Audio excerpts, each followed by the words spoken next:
Pada suatu siang di pertengahan Juni 2025, suasana di sekitar kantor Kejaksaan Negeri Lok Sumawe tampak lebih sibuk dari biasanya. Beberapa mobil berplat merah dan hitam keluar masuk halaman. Di dalam, tim penyidik tengah memeriksa seorang komisaris perusahaan daerah yang baru saja duduk di kursi saksi. Ia bukan sembarangan. Komisaris ini datang menggantikan Direktur Utama Perusahaan Daerah Pembangunan Aceh atau PEMA yang absen tanpa keterangan dalam pemeriksaan hari itu. Nama PEMA bersama sejumlah perusahaan besar lain seperti PT Pupuk Iskandar Muda, PT Perta Arun Gas, dan PT Patna kini berada dalam sorotan penyidik. Kejaksaan menduga telah terjadi penyimpangan serius dalam pengelolaan kawasan ekonomi khusus atau KEK Arun, proyek ambisius yang sejak 2017 digadang-gadang sebagai jantung kebangkitan ekonomi Aceh bagian utara. KEK Arun berdiri di atas reruntuhan kejayaan industri gas alam cair atau LNG Indonesia. Dulunya, kawasan ini menjadi pusat aktivitas PT Arun NGL, sebuah perusahaan raksasa milik Pertamina yang mengelola ekspor LNG ke Jepang dan Korea Selatan. Tapi, ketika kontrak habis dan gas kering, kawasan itu ditinggalkan. Bekas kilang berkarat dan pipa-pipa mati menjadi saksi sunyi dari kejayaan yang pudar. Untuk menyelamatkannya, pemerintah membentuk KEK Arun, satu skema khusus yang menawarkan berbagai insentif fiskal kepada investor untuk membuka pabrik, gudang, atau industri hilir berbasis energi. Pada tahun 2017, kawasan ini resmi diaktifkan sebagai KEK lewat Peraturan Pemerintah Nomor 5 Tahun 2017. Sejumlah perusahaan, baik BUMN maupun swasta, dimasukkan dalam konsorium pengelola. Pemerintah Aceh mengandalkan PEMA sebagai wakil daerah untuk ikut menikmati keuntungan dari investasi yang dijanjikan. Namun, 7 tahun berselang keberhasilan itu dipertanyakan. Banyak warga yang bertanya, kemana investasi yang dijanjikan? Kenapa kawasan tetap terlihat mati suri? Dan yang paling penting, siapa yang sebenarnya mendapatkan keuntungan? Jawaban atas pertanyaan itu mulai dicari serius setelah sejumlah laporan masyarakat masuk ke Kejaksaan Negeri Lok Sumawe. Laporan-laporan itu tidak hanya menyebut proyek mangkrak, tapi juga menyinggung dugaan penyimpangan dalam alur investasi dan pemanfaatan aset negara. Dari Gutama, Kepala Seksi Intelijen Kejari Lok Sumawe mengkonfirmasi bahwa penyelidikan telah dimulai sejak beberapa minggu lalu. Dari bukti dan keterangan yang kami kumpulkan sejauh ini, ada indikasi kuat telah terjadi peristiwa pidana yang mengarah pada korupsi. Katanya, kepada laman modusaceh.co di Lok Sumawe. Penyelidikan dilakukan secara senyap, dimulai dari pemanggilan sejumlah pihak. Dari total 24 yang masuk dalam daftar pemeriksaan, 7 telah diperiksa. Sisanya dijadwalkan dalam beberapa minggu ke depan. Pemeriksaan dilakukan terhadap pengambil kebijakan, pejabat pengelola, hingga direktur dan komisaris perusahaan yang beraktivitas di dalam KEK. Fokusnya adalah 3, proses penunjukan mitra usaha, pengelolaan aset negara termasuk bangunan ex-LNG, dan aliran uang investasi.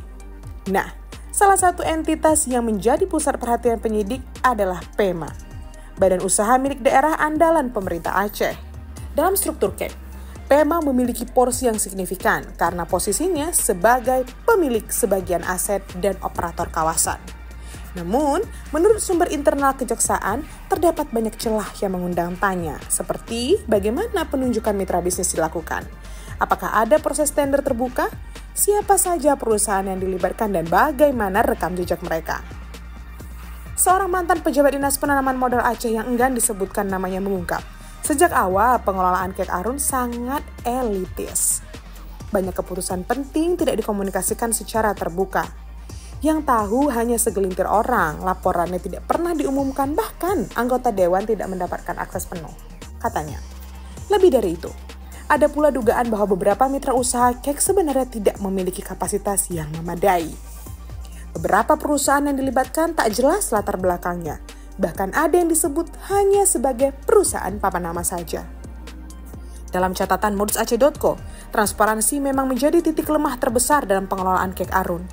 Bayangkan, hingga saat ini tidak ada portal resmi yang menampilkan data investasi, laporan keuangan, atau kinerja tahun kawasan. Setiap kali jurnalis atau peneliti mencoba mengakses data, mereka berhadapan dengan tembok birokrasi. Semua mengaku bukan kewenangan mereka, kata salah satu jurnalis lokal yang pernah meliput KEK. Kondisi ini menciptakan ruang gelap, tempat segala penyimpangan bisa bersembunyi di balik jargon pembangunan.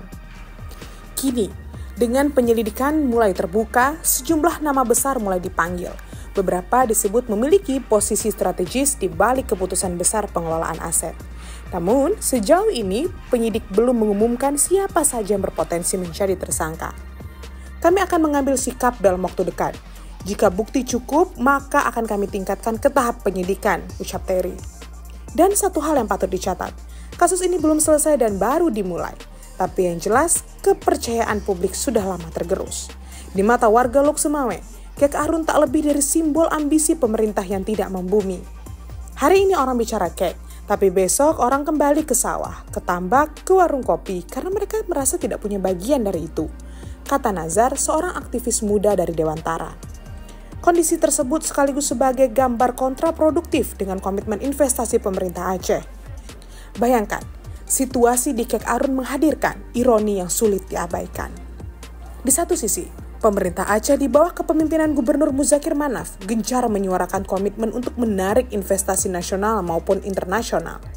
Sejak awal menjabat, Muzakir Manaf menempatkan sektor investasi sebagai prioritas utama pembangunan Aceh pasca konflik, dengan tujuan membuka lapangan kerja dan mengurangi ketergantungan fiskal pada dana otonomi khusus atau OTSUS.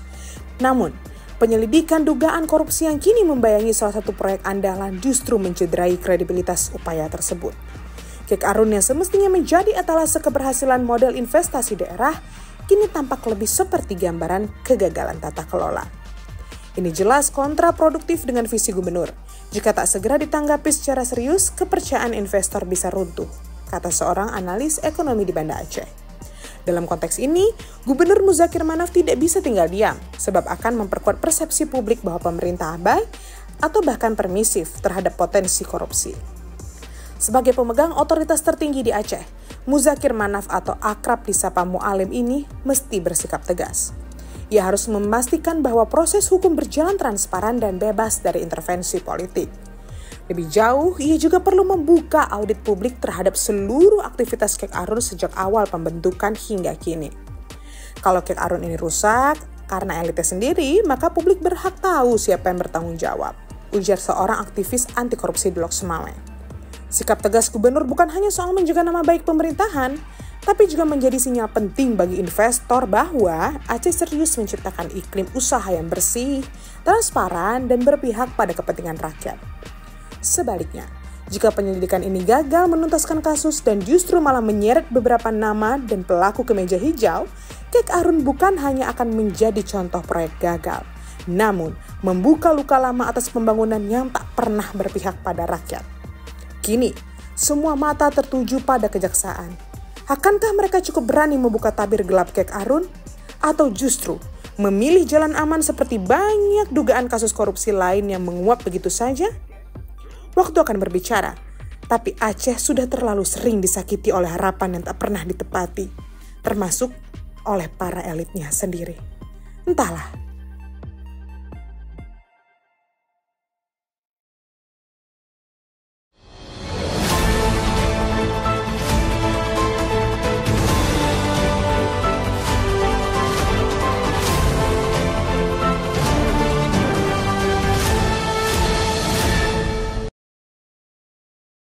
Jangan lupa like, komen, dan subscribe. Serta aktifkan lonceng notifikasi